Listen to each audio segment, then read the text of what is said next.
2024 की तैयारियां जोरों शोरों पर है। सबसे पहले मैं आपके पास आती हूं। अहम भूमिका रहेगी क्षेत्रीय। जो दूल्हा मोदी है, यही कानून इन्होंने अपनी गाइडलाइन बनाई थी कि जो 60 से ऊपर के आदमी हैं वो चुनाव नहीं लड़ेंगे। अब ये तो 70 के ऊपर जा रहा है, ये चुनाव कैसे लड़ ले, कैसे दूल्हा बन जाएगा, अपनी बात पे कैसे मुकर रहा है। इनकी अपनी गाइडलाइन थी ना भारतीय जनता पार्टी के, बुजुर्गों को जो टिकट, लाल कृष्ण आडवाणी को इसलिए क्यों नहीं प्रधानमंत्री है कि विपक्ष का दूल्हा जो है वो तो मोदी ने बना दिया अपनी ईडीएट सीडी। किसको कितनी सीटें, कौन किस पर कितनी जान न्यौछावर करेगा? डिब्बेगी बिल्कुल। और सरकार को बिठा देंगे हम खुद। अभी सवाल तो आपसे भी होगा, एक कड़वा सा ना जाए। मैं अपनी कुर्सी पर बैठ जाऊं क्या? देखिए भैया, मुझे भी अपनी कुर्सी लेनी पड़ेगी। ये कुर्सी बहुत महत्वपूर्ण है 2024 में। मोदी जी ने विपक्ष का मोदी जी ने बनाया है ये।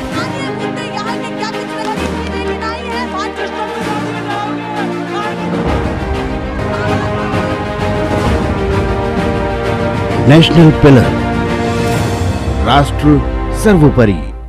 नमस्कार, बहुत स्वागत है आप सभी का। मैं आपके साथ मीरा राजपूत। आप देखना शुरू कर चुके हैं नेशनल पिलर। जैसे ही प्रधानमंत्री अमेरिका दौरे से लौटे हैं, आते ही उनका पहला सवाल था कि देश में क्या चल रहा है, तो तुरंत जेपी नड्डा ने यह बताया कि देश में सब कुछ अच्छा चल रहा है और 9 साल के सारे कामकाज को घर घर तक पहुंचाया जा रहा है। 9 साल के रिपोर्ट कार्ड को तैयार करके नेता उसको जनता के बीच में बता रहे हैं। यानी कि 2024 की तैयारियां शुरू हो चुकी है। वही विपक्ष अपनी पूरी तैयारी में है।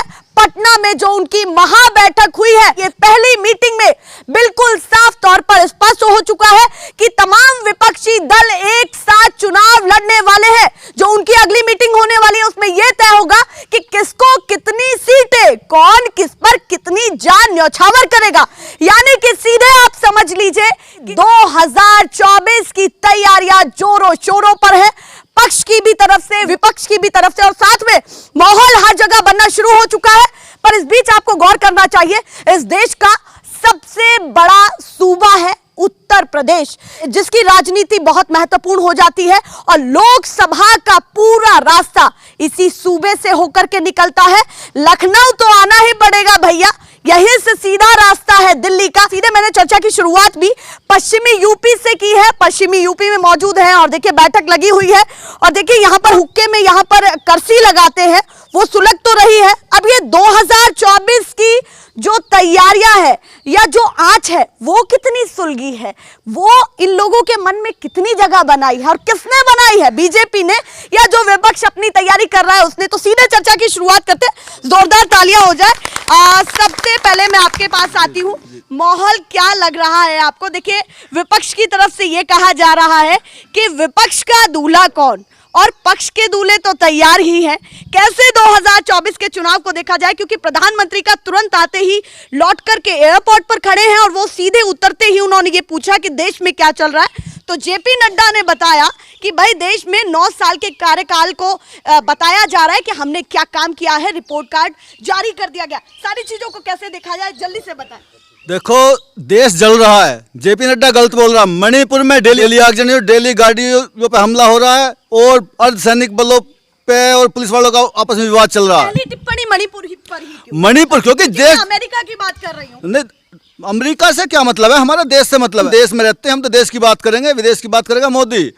क्योंकि मणिपुर हमारे नॉर्थ ईस्ट का मेन राज्य है, जहां पर अब तक लगभग 50,000 आदमी विस्थापित हो चुके हैं, लगभग 2-3 हजार आदमी जख्मी हैं। उस पर चर्चा नहीं कर रहे, वहां पे कोई शांति, और ये लेटेस्ट नहीं है, ये 50 दिन से चल रहा है। यहाँ पर आपकी बात को काटना चाहूंगी, प्रधानमंत्री वहां थे तो यहाँ पर गृह मंत्री ने इसकी भूमिका निभाई है। उन्होंने सर्वदलीय बैठक की बात की और सारी चीजें हो रही हैं, उस पर कदम उठाया जा रहा है। तो गृह मंत्री तो कर रहे हैं ना, प्रधानमंत्री की भूमिका बिल्कुल। गृह मंत्री जो कर रहे हैं वो 55 दिन बाद कर रहे हैं, जब तक पूरा मणिपुर जल चुका है। ये सर्वदलीय बैठक तो 1 हफ्ते के अंदर हो जानी थी, तो यहाँ करके जेपी नड्डा उन्हें बता रहे सही है, सही नहीं है। और दूसरा, जो दूल्हा मोदी है, यही कानून इन्होंने अपनी गाइडलाइन बनाई थी कि जो 60 से ऊपर के आदमी हैं वो चुनाव नहीं लड़ेंगे। अब ये तो 70 के ऊपर जा रहा है, ये चुनाव कैसे लड़ ले, कैसे दूल्हा बन जाएगा, अपनी बात पे कैसे मुकर रहा है। इनकी अपनी गाइडलाइन थी ना भारतीय जनता पार्टी के, बुजुर्गों को जो टिकट, लाल कृष्ण आडवाणी को इसलिए क्यों नहीं प्रधानमंत्री बनाया, कल बुजुर्ग है तो ये नरेंद्र मोदी बुजुर्ग नहीं हो गया क्या? तो दूल्हा किसी और को लाओ। और विपक्ष का जिसको भी सारी पार्टियां मिलकर जितनी भी है 20-25 पार्टियां हैं, जिसको भी नियुक्त करेंगी प्रधानमंत्री के लिए उसी को समर्थन रहेगा। हमारा प्रधानमंत्री से कोई मतलब नहीं, हमें अपने पूरे क्षेत्र में जो भी बीजेपी को हराता दिखेगा उस कैंडिडेट को सपोर्ट करेंगे, उसी को जिताएंगे। देखिए, बर्निंग सेंटेंस में यहाँ पर उठा रही हूँ बीजेपी नेता का, वो स्मृति ईरानी है, चर्चाओं में रहती है और पूरे देश में ही चर्चाओं में रहती है। उन्होंने ये कहा है कि शेर को टक्कर देना बहुत मुश्किल है भैया, और एक झुंड उन्होंने विपक्ष का बता दिया। क्या कहना है उनका? ये वही स्मृति ईरानी है, जब यहाँ पे गैस सिलेंडर 450 रुपए का था उसे लेकर डांस करती थी सड़कों पे, आज 1150 का हो गया, चुप्पी साधे हुए है। और उसकी स्मृति ईरानी थोड़ी प्रधानमंत्री बन रही है, प्रधानमंत्री की बात चल रही है ना, नहीं, क्योंकि लोकप्रियता बहुत नहीं। अच्छी है, 7 समंदर पार भी है। वकील तो नरेंद्र मोदी की स्मृति ईरानी बन रही है ना, हम तो वकील को पकड़ रहे हैं अभी, जब यहाँ वकील बन रही है और इसका तो विवादित है कि वकालत जो कर है उसको हम तो उसे पकड़ते हैं ना पहले, प्रधानमंत्री को तो बाद में। मैं लौट करके आपके पास आ रही हूँ क्योंकि इंटरेस्टिंग चर्चा होने वाली है। क्योंकि देखिए, ये तो बहुत साफ तौर पर स्पष्ट है कि पीएम मोदी को चेतावनी जो सीधे सीधे विपक्ष दे रहा है, वो चेतावनी उनके लिए कितनी है, क्योंकि वो बहुत कैजुअल है इस समय और सीधे साफ तौर पर ये कह रहे हैं कि जो हमारे पिछले लोकसभा में भूमिका थी उससे अच्छा ही हम प्रदर्शन करने वाले हैं, बेहतर प्रदर्शन करने वाले हैं। आप बताइए, सबसे पहले अपनी उम्र बताएं और उसके बाद जो राजनीति के तजुर्बे को आपने देखा होगा उसको भी थोड़ा सा समझाएं कि इस बार क्या लग रहा है आपको। मैं राम नारायण राणा जी, मेरा नाम है। जी। 85 साल मेरी उम्र है। 85 साल 85 साल जी, मैंने 4-5 पीढ़ी जो है बड़े आराम से देख ली है। जी। और मैंने जब देश आज़ाद न हुआ था सन 42 की क्रांति देखी थी, सन 47 का डिवीजन देखा था, मतलब एक और उससे बाद में जो है मैंने पढ़ाई भी करी है। मैं इलिटरेट नहीं, मैंने BSc AG करी थी मुजफ्फरनगर से। भैया वो कह रहे हैं मुझे कम ना कहा जाए, मैं अपनी कुर्सी पर बैठ जाऊं क्या? देखिए भैया, मुझे भी अपनी कुर्सी लेनी पड़ेगी, ये कुर्सी बहुत महत्वपूर्ण है 2024 में। मुझे मेरी कुर्सी बहुत आराम से मिल गई है, पर जो तमाम नेता हैं उनको कितनी आराम से मिलने वाली है वो महत्वपूर्ण है। अब आप बताइए, पढ़ाई की चर्चा चल रही थी, ये पढ़ाई की चर्चा बतानी क्यों जरूरी है, ये बताइए। वो इसलिए जरूरी है कि हमारे देश में जो मीडिया है जी, जो वो रूमर फैला देती है उसी पे हम विश्वास कर लें कि मोदी जी गए थे जी, अमेरिका। हाँ। उन्होंने कभी कॉन्फ्रेंस तो करी नहीं थी पत्रकारों से, तो वहाँ उन्होंने एक बात पूछी गई कि आपके देश में मुसलमानों के साथ में जो चल रहा है उसके बारे में आप क्या कह रहे हैं। जी, तो उन्होंने कहनी तो ये चाहिए थी कि भाई गलती हो रही है, मैं उसको सुधार रहा हूँ। वो तो डेमोक्रेट देश है, हम तो हमारे खून में हमारे उसमें, इन बातों से क्या आपको नहीं फायदा। लगता कि लोकतांत्रिक देश है? लोकतांत्रिक आपको देश क्यों कोई आहत कर रही है? लोकतांत्रिक देश कहने से नहीं, लोकतंत्र जिस देश में है वो सारी दुनिया ने पता है कौन डेमोक्रेट देश है, कौन जो है डिक्टेटर है, किस में जो है समाजवाद है, ये सबको पूरी दुनिया को पता है। मतलब आप कह रहे हैं कि ढोल पीट के बताने की जरूरत नहीं है? ढोल पीटने का मतलब हमारे गांव में भी मनादी होती है, जो जितने पैसे दे दे ढोल वाले ना वो उतने ही जोर लगा के बोलता, ऊंची आवाज में बोलता, ज्यादा बोलता। जित 2 रुपए देंगे तो वो उतनी बात कहेगा कि आज यहाँ मीटिंग है। अगर हम उसे 2 रुपए की जगह 100 रुपए देते तो वो बताओगा पत्रकार आ रहे हैं, वो आ रहा है, सब एक जगह हो जाओ, पूरी 36 जाति आ जाओ। तो मोदी पैसा खर्च कर रहा है देश का, अपना पैसा नहीं खर्च कर रहा। ये बताइए, आप भारतीय हैं, आप हिंदुस्तानी हैं, 85 साल आपकी उम्र है, आपको तजुर्बा बहुत दूर तक का है, बहुत सारी चीज़ें जो देश में हुई हैं वो आपने देखी हैं। आपको खुशी नहीं महसूस होती कि 7 समंदर पार भी तारीफ होती है? हमारे देश के प्रधानमंत्री हैं, हमारे देश का खून है, वो वहाँ जाते हैं और भारतवंशी की इस तरीके से तारीफ होती है, प्रधान सेवक है। ये शब्द थोड़ा तो मन में कहीं ना कहीं जगह तो बनाते होंगे ना, थोड़ा तो बता सकते हैं ना। बहन, एक तरफा विरोध। बहन जी मैं आपको एक बताऊं, जी, जिसकी कदर अपने घर में नहीं होगी बाहर कभी हो नहीं सकती।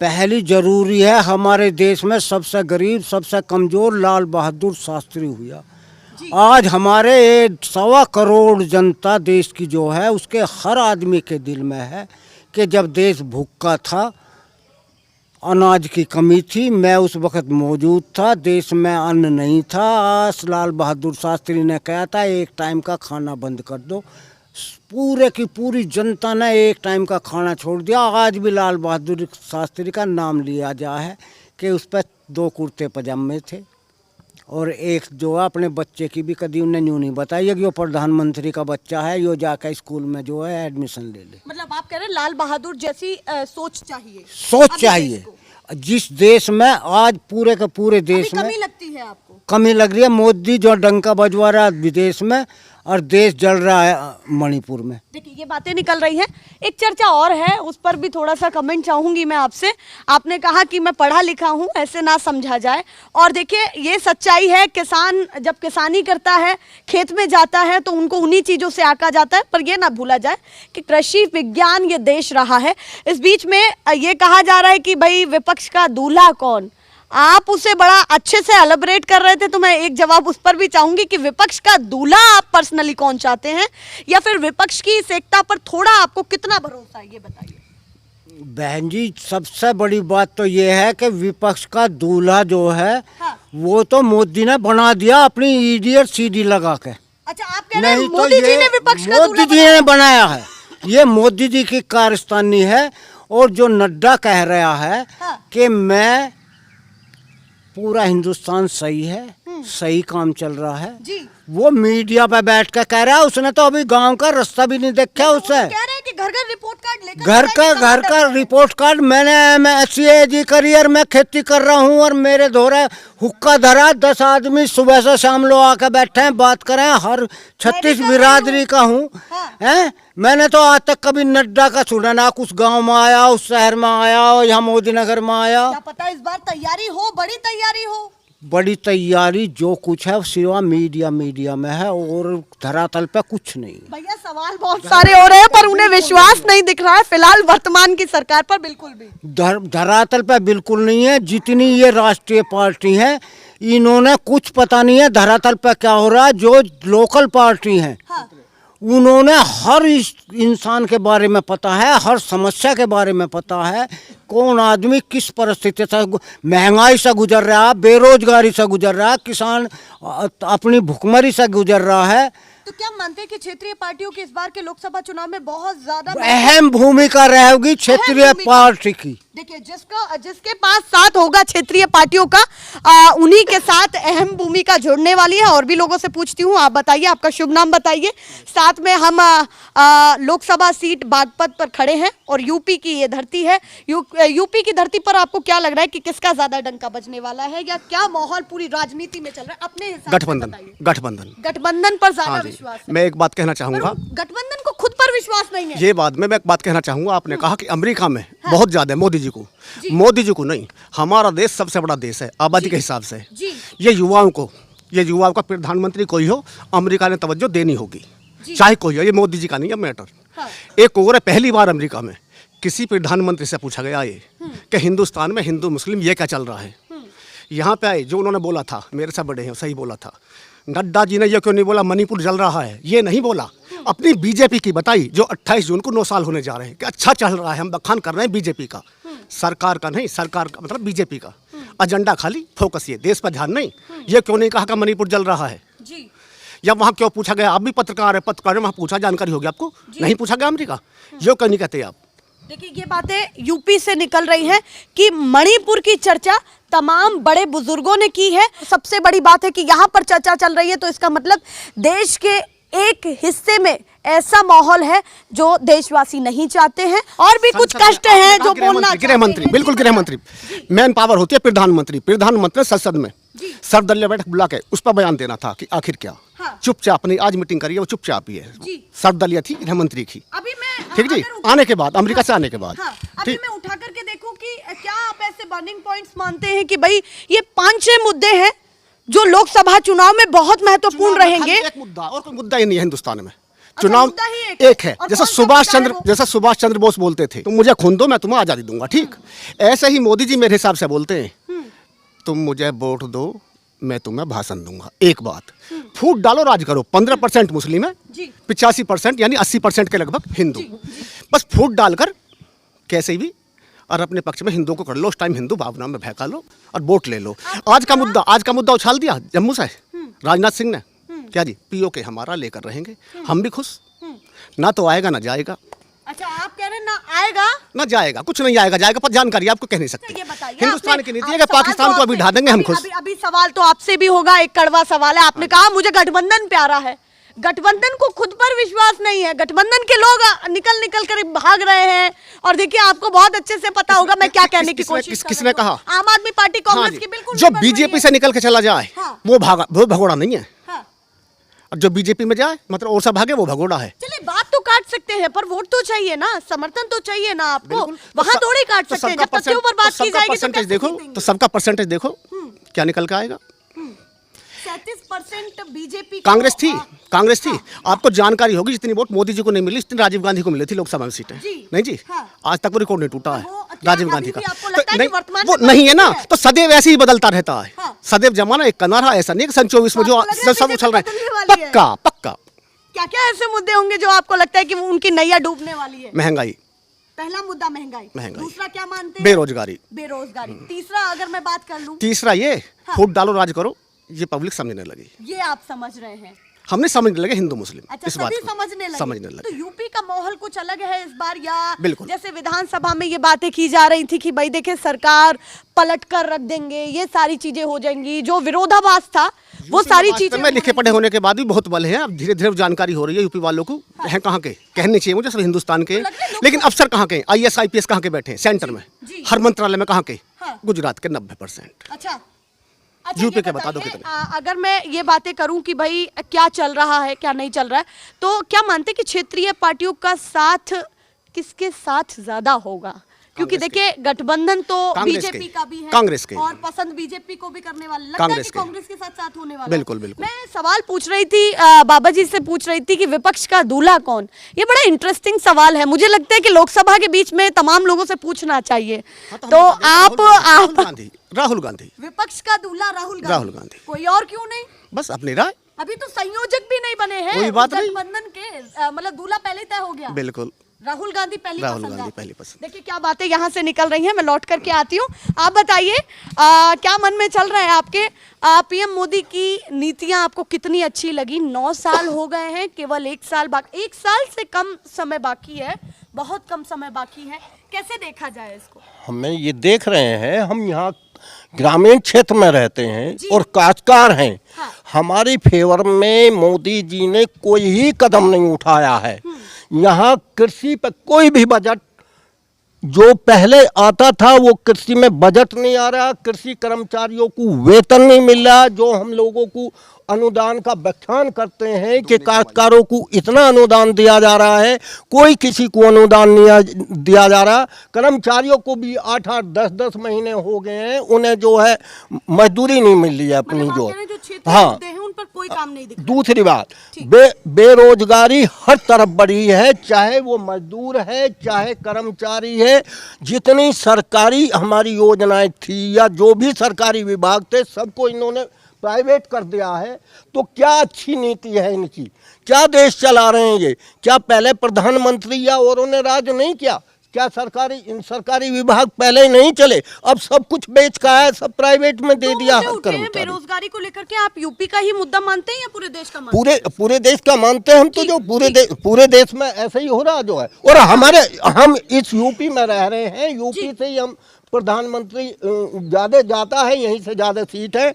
यहाँ हमें जो मिला है, यहाँ किसी भी तरह का कोई फायदा हमारे काश्तकारों को नहीं मिला। और जब काश्तकारों को नहीं मिल रहा तो मजदूर को भी नहीं मिलता है जो, क्योंकि मजदूर काश्तकार से जुड़ा हुआ है। जब काश्तकार का पेट नहीं भरेगा तो मजदूर का क्या भरेगा जो है। कहा कि प्राइवेटाइजेशन हो रहा है, वो बहुत बड़ी दुविधा है आपके लिए कि जो सरकारी नौकरियां हैं वो कहीं ना कहीं घटती जा रही है, खत्म होती जा रही है, ये आप बात कह रहे हैं। पर ये भी तो सवाल है ना कि वो कह रहे हैं कि प्राइवेटाइजेशन जैसे हो रहा है, फैसिलिटीज बढ़ रही हैं, रास्ते जल्दी खुल रहे हैं, लोगों को नौकरियां जल्दी उपलब्ध हो जाएंगी, उसको एक प्राइवेट तौर पर क्यों ले रहे हैं कि भाई नहीं, पहले मैडम हमें रोटी चाहिए। हाँ। हमारी रोटी नहीं मिली है हमें, आप मानते हैं हमें रोटी मिल रही है, काश्तकार को रोटी नहीं मिल रही है। हर काश्तकार जो है दबा हुआ है, जो है हर काश्तकार जो है कर्जे में दबा हुआ है। ऐसा नहीं है हमें रोटी मिल रही है, मजदूर को भी रोटी नहीं मिल रही है। वो केवल बस ये डाला जा रहा है, थोड़ा सा जो राशन दिया जा रहा है उसमें उसे बहकाया जा रहा है, बाकी उसकी जेब मतलब आप कह रहे हैं जो मध्यम वर्ग से नीचे हाँ, भी आते हैं हाँ, उनकी भी हालत बहुत उनकी भी हालत बहुत खराब है। केवल यहाँ पूंजीपतियों पे ही पैसा है, पूंजीपतियों पे पैसा बढ़ता चला जा रहा, हम लोग नीचे धंसते चले जा रहे हैं। जो क्या है बातें यहाँ से निकल रही हैं वो बेबाक होकर के बोल रहे हैं। मैं तो यहाँ जानने के लिए मन की बातें आई हूँ, पर जो पहले दिखे वो असहज दिखे थे, पर अब वो खुल करके बोल रहे हैं जो उनके क्षेत्रीय मुद्दे हैं या सूबे के मुद्दे हैं या देश का मुद्दा है। क्या अभी स्थिति बनी हुई है? देखिए समय बहुत कम है, आपको लगता होगा कि लोकसभा चुनाव के लिए बहुत कम बहुत ज्यादा समय है, पर देखिए अगर हम सभी राज्यों को उठा करके देखें तो स्थिति अगर जानने निकलें तो अभी भी 2 साल निकल जाएंगे कि लोगों के मन की बातें क्या है, उनके अपने अपने क्षेत्रों के मुद्दे क्या है। अंत में क्या कहना चाहते हैं आप यूपी जैसे सूबे से? क्या कहना चाहते हैं? हम ये कहना चाहते हैं कि हम जो मोदी के विपक्ष में होगा हमारे यहाँ से, हम केवल उसे वोट देंगे। मतलब जो मोदी के विपक्ष में होगा? हाँ, मतलब भारतीय जनता पार्टी के, जो बीजेपी के से खिलाफ होगा उसे हम पार्टी वोट देंगे। कोई जगह हम नहीं, हमें मन में जगह नहीं है। वो ये मानते हो कि हम काश्तकारों को 2000 रुपए दे रहे हैं, हम बहुत बड़ा एहसान कर रहे हैं, कोई हमें 2000 उसके बिल्कुल नहीं चाहिए। हमें अपनी फसल का वाजिब रेट चाहिए, हमें गन्ने का भुगतान समय से चाहिए। 14 दिन का मोदी जी कहते हैं, हमें बताओ कि 14 दिन में किसका भुगतान हो रहा है? गन्ना नीति है 14। प्रधानमंत्री आपको कैमरे पर देखेंगे तो कैमरे की हाँ, तरफ देख करके सवाल पूछे होंगे। कैमरे पे बता देंगे, हमें बताइए आए यहाँ जो सवाल है उनसे जो उन्होंने कहे थे, वादे कहे थे और पूरे नहीं कर पाए आपके हिसाब से। देखो हमारे हिसाब से गन्ना भुगतान जो उन्होंने 14 दिन का समय देते हैं उसमें नहीं हुआ है। उन्होंने रोजगार का कहा था, इतने रोजगार दिए जाएंगे, कहीं काश्तकार को कोई रोजगार नहीं मिला। जो है हमारा जो यहाँ आम मध्यम वर्ग होता है, मध्यम वर्ग के लिए जो है ग्रुप 3, ग्रुप 2 और ग्रुप 4 की नौकरियां होती हैं, उसमें सभी नौकरियों को उन्होंने कतई नजरअंदाज कर दिया है। कहीं किसी को कोई नौकरी नहीं मिल रही है, तो हमें क्या चाहिए? चलिए एक सवाल यहाँ पर उठ रहा है, आप बताइए, काफी देर से आप रुके हुए हैं, आप बताइए आपके मन में भी क्या चल रहा है? इतने तमाम बातें हो गई है, तमाम बड़े बुजुर्गों ने बहुत सारे तर्क रखे हैं। आपके हिसाब से पक्ष विपक्ष की लड़ाई कितनी टक्कर की है, या फिर आपको लगता है कि कहीं ना कहीं विपक्ष इस बार भी ढीला रहने वाला है? क्योंकि देखिए बातें यही चल रही हैं कि मोदी सरनेम इतना भारी है विपक्ष पर कि उससे टक्कर लेना मामूली बात नहीं है। भैया ये तो सबको एक एक करके पीटने लग रहे हैं, सब न कर देंगे जेल में बंद जो। अच्छा आप एक एक करके पीटने लग रहे हैं? हाँ, सारी पार्टियों ने अंदर करने लग रहे हैं। कैसे मार पड़ रही है, आप पर या फिर विपक्ष पर? विपक्ष में जितनी पार्टियां ना, ये तो सबको एक एक को पकड़ के सबको बंद कर रहे हैं, सबकी पिटाई कर रहे हैं, सब न कर देंगे बंद। ये करेगा वो ना जिसने चोरी की है। दिक्कत क्या है? ये चोरी तो मीडिया वाले ये वैसे भी लगवाते हैं आदि जो। अच्छा हाँ, मतलब कहीं ना कहीं नाराजगी हमसे हाँ भी है। हाँ, मीडिया वालों की तो देनदारी है ही सारी ऊपर तक जो। अच्छा ये बताइए, हाँ। अभी फिलहाल कैसे देखा जाए, दोनों पक्षों को कैसे देखा जाए? तैयारी पूरी है और आप लोगों को डिसाइड करना है। एक एक मत बहुत महत्वपूर्ण हो जाता है, चाहे इनमें से आधे लोग बोले या ना बोले, पर मत देने के लिए तमाम लोग मत जाएंगे। देने के लिए तो भैया हमारे जैन चौधरी जैसा कहेंगे, हमारे तो चौधरी वही हैं, उन्हीं के मतलब आप पीछे। कह रहे हैं कि लोकसभा सीट बागपत पर है तो क्षेत्रीय पार्टी ही चलने वाली है? नहीं, आगे तक चलेगी, क्षेत्रीय क्यों चलेगी, वो तो राष्ट्रीय लेवल की पार्टी है। तो मतलब आप कह रहे हैं कि आगे के रास्ते खुलने वाले हैं? हाँ, आगे के रास्ते खुलने वाले हैं। बातें बहुत सारी निकल रही हैं और यहाँ पर और भी काफी लोग हैं, उनसे भी पूछ लेती हूँ। बहुत देर से आप तमाम बातों का अनुभव ले रहे हैं कि कौन क्या कह रहा है, मैं भी क्या कह रही हूँ। आपको क्या लगता है कौन सी बात में ज्यादा दम है? ये तो गए धरे ईडी के छापे और बुलडोजर, ये इन्होंने ले गए। अच्छा हाँ, अब हम बोल देंगे तो हम पे ईडी का छापा पड़ जाएगा, तो हम तो बोलते ना। देखिए डर तो अभी भी लोगों के अंदर काफी है, वो क्या कह रहे हैं वो सुना जाए, बताइए। एक और मुद्दा इस देश में, हाँ जी। हमारे पूर्व गवर्नर सत्यपाल मलिक जी, उन्होंने जो पुलवामा में हमला हुआ था उसका पर्दाफाश किया, क्योंकि उस टाइम पे वे कश्मीर के राज्यपाल थे। उसमें जितने भी हमारे 44 जवान शहीद हुए थे, वो भाजपा सरकार ने जानबूझ के अपने को जीतने के लिए करवाया था वो हमला। 44 जवान थे, 44 थे पूरे। जी। तो सीआरपीएफ के जवान थे, जबकि उन्होंने जो हमारी सीआरपीएफ है उसके बड़े अधिकारियों ने गृह मंत्रालय से हवाई जहाज मांगा था कि हमें दिल्ली से कश्मीर या श्रीनगर जाने के लिए हवाई जहाज करा दो, उपलब्ध नहीं कराए। और गवर्नर साहब 2019 में यही एक बहुत बड़ा मुद्दा था कि जो बालाकोट में सारी चीजें हुई, देश की तरफ से एक कदम उठाया गया, वहां से उन्होंने किया, यहाँ से स्ट्राइक हुई, एक बहुत बड़ा कदम था राष्ट्रवाद का। आप क्या मानते हैं उस पर कितना भारी सत्यपाल मलिक का बयान है और उनके बयान की भी कितनी जांच होनी चाहिए? देखिए ऐसे ही हम किसी पर भी विश्वास नहीं कर लेंगे ना। देखो इतने बड़े पद पे रहे हैं और सत्यपाल तो जरूरी है कि उन्होंने भी अपने बयान में क्या बोला बिल्कुल है, कितनी सच्चाई है उनके बिल्कुल बयान में। नहीं, सच्चाई है तो सही। अगर उनके पास भी सीबीआई, जबकि वह किराए के मकान में रहते हैं, उनके पास भी सीबीआई जांच कर रही है। हाँ। उनके जो सहायक हैं कर्मचारी, उनकी सीबीआई जांच कर रही है, जिन पे उन्होंने आरोप लगाया था कि 150 करोड़ का जो घपला हो रहा था यहाँ पे, उसमें मुझे रिश्वत दी जा रही थी, मैंने ली नहीं, उनकी जांच नहीं कर रहे हैं। तो ये जनता सब समझ रही है। सत्यपाल मलिक जी का आह्वान है कि जितने भी पार्टियां हैं सब इकट्ठी रहें और मिलकर के जो मोदी ने जो श्रेय लिया था ना पुलवामा कांड का कि मैं इसका बदला ले रहा हूं, उसका बदला अब हमारे ग्रामीण क्षेत्र के लोग बाग जिन परिवार शहीद हुए हैं वो बदला वोट के थ्रू ही लेंगे और इसको बाहर करेंगे 14 में। चलिए, आप कह रहे हैं कि जिस मुद्दे के साथ वो लोकसभा सीट पर कहीं ना कहीं उसका प्रभाव डाला, उसी मुद्दे ने अब आपको 2024 में वही मुद्दा नैया डूबती हुई दिखाई बिल्कुल देती है। नया डूबेगी, बिल्कुल। और सत्यपाल मलिक जी के साथ हैं। अगर सरकार से जो सत्यपाल मलिक जी हमारे उन्हें परेशान कर रही है, उसका भी वो हमारे ध्यान में है। हमारे वो बात याद है, सत्यपाल मलिक के पास सीबीआई भर्ती, पूरा ग्रामीणांचल पश्चिमी उत्तर प्रदेश इस बात को नोट कर रहा है।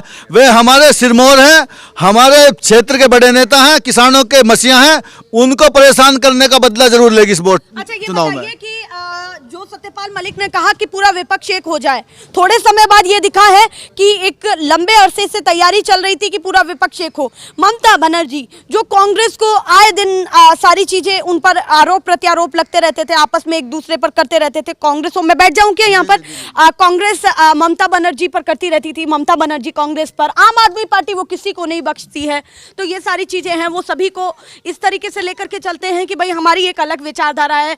इतनी अलग अलग विचारधाराएं, इतना अलग अलग दल, आपको लगता है कि ये गठबंधन 2024 के लोकसभा चुनाव, और सत्यपाल मलिक ने भी ये आगाज भरा कि एक तो होना ही पड़ेगा, त्याग तो करना ही पड़ेगा। अगर त्याग है तो कौन कितना ज्यादा करे, ये बताइए। देखो सभी त्याग करेंगे, महबूबा मुफ्ती भी त्याग करेगी, स्टालिन भी त्याग करेंगे, और आप कश्मीर से कन्याकुमारी बिल्कुल बिल्कुल बिल्कुल, और नीतीश कुमार जी का भी बहुत बड़ा योगदान है सबको जोड़ के चलने के लिए। और शिवसेना के हमारे बड़े नेता उद्धव ठाकरे जी हैं, वो भी सब साथ हैं सबकी। हमारे जो चंद्रशेखर रावण है, जिनका पश्चिमी उत्तर प्रदेश में काफ़ी बड़ा जनाधार है, वो भी हैं। जानने की क्षेत्रीय पार्टी, राष्ट्रीय स्तर की जितनी बड़ी पार्टियां हैं, आम आदमी पार्टी है, जो भी हैं, सभी को जोड़ने का काम सत्यपाल मलिक जी और नीतीश कुमार जी कर रहे हैं। सभी की तालमेल अच्छा रहेगा। और 14 में निजी मतलब क्या वक्तव्य रखने चाहते हैं विपक्ष के लिए कि भाई उनको कितना त्याग करना चाहिए? क्योंकि देखिए आपस में नहीं बन पा रही है, और ये जरूर कहा जा रहा है कि हर राज्य से दिग्गज है दिग्गज हर राज्य से हैं, और काफी ऐसे मजबूत चेहरे हैं जो सीधे सीधे बीजेपी को टक्कर देते हैं। पर बात तो ये है ना कि वो एक रह पाएंगे या नहीं? नहीं, सभी एक रहेंगे, ऐसी कोई बात नहीं है। कोई ओपिनियन उनके लिए, पूरे विपक्ष के लिए जो महाबैठक में शामिल बिल्कुल हुआ, बिल्कुल 16-17 बिल्कुल दल, क्या कहना पूरे चाहते विपक्ष हो? के लिए संदेश है, सभी त्याग करो, त्याग से आगे बढ़ोगे, तपस्या करो, ये आपाधापी मत मचाओ। अगर मोदी आ गया तो इस देश का लोकतंत्र खत्म हो जाएगा और जितने भी तुम नेता हो सारे जेल में जाओगे।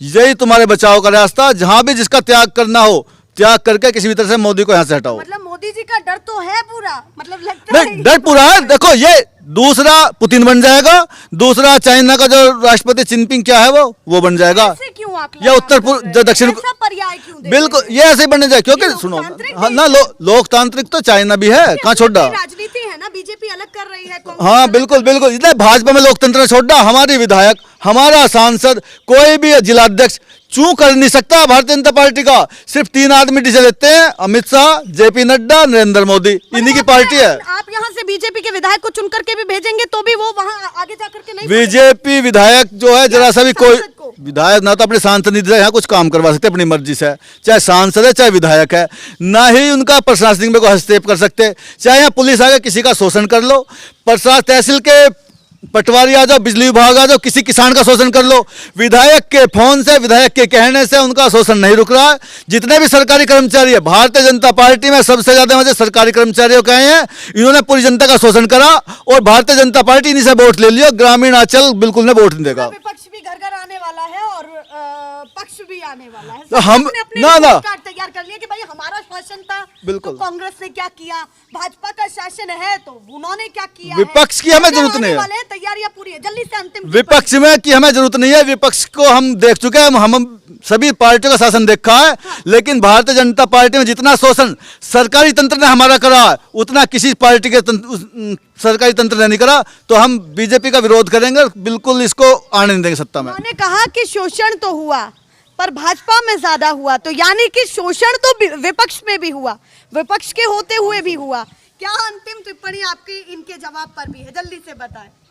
भाई हमारी तो यही टिप्पणी है, अब खाओ तो उतना ही जो पेट में दर्द ना करे, और अगर ज़्यादा खाया हुआ हाँ, कम खाओ गम खाओ, हाँ, शांति से देश चलाओ। हाँ। देश की उन्नति ही हमारी उन्नति है।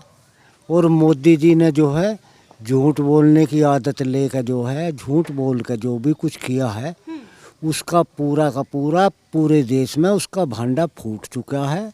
अब मोदी का ना झूठ चलेगा, ना उसके नेता गांव में घुस पाएंगे। अच्छा, क्योंकि नेताओं को भी नेता भी घुसने गांव में नहीं घुसने देंगे नहीं।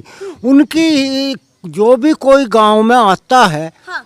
वो आता है जो गांव के लिए कुछ करता है, और जो गांव के फांसी लगावे है उसकी तो हिम्मत ही ना होती डिक्टेटर की। ये तो आपने भाजपा के लिए अपना तर्क रख दिया, उन्हें एक नोटिस सा दे दिया है। नहीं, एक विपक्ष हमारा के लिए भी नोटिस दे है। दीजिए। विपक्ष जो है वो लोकल है, जी लोकल पार्टियों से मिलकर बना है। जी। हर समस्या का, हर इंसान की समस्या का, चाहे बेरोजगार है, चाहे कोई पशुओं से, चाहे कोई जो है महंगाई से त्रस्त है, उन्होंने पूरे देश के हर आदमी का पता है कि हमारे लोकल में क्या कौन परेशान है।